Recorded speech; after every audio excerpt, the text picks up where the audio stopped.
Praise the Lord.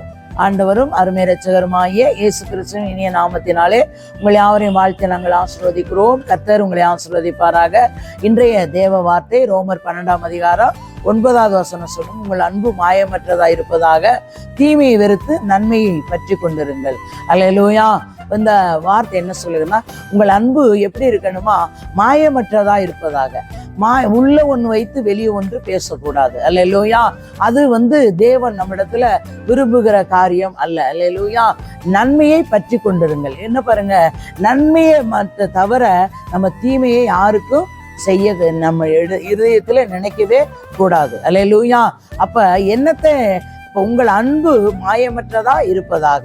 அன்பு எப்படி இருக்கணுமா, உள்ளத்துல இருக்கணும். உள்ளத்துல என்ன இருக்குதோ அதுதான் வெளியே வரணும். அல்லேலூயா. உள்ளத்தில் ஒன்று வைத்து வெளியே ஒன்று பேசுவது அது ஏசப்பாவுக்கு பிடிக்காத காரியம். அல்லேலூயா. அப்ப அந்த அன்பு எப்படிப்பட்டதா இருக்கணும், உண்மையான அன்பா இருக்க வேண்டும். அல்லேலூயா. 21வது வசனம் சொல்லுங்க, நீ தீமையினாலே வெல்லப்படாமல் தீமையை நன்மையினாலே வெல்லு. அல்லேலூயா. பாருங்க, நீ தீமையினாலே வெல்லப்படாமல். அப்ப தீமையினாலே ஒரு நாளும் நம் வெல்லப்படாமல் தீமையை நன்மையினால வெல்லணுமா. அல்லேலூயா.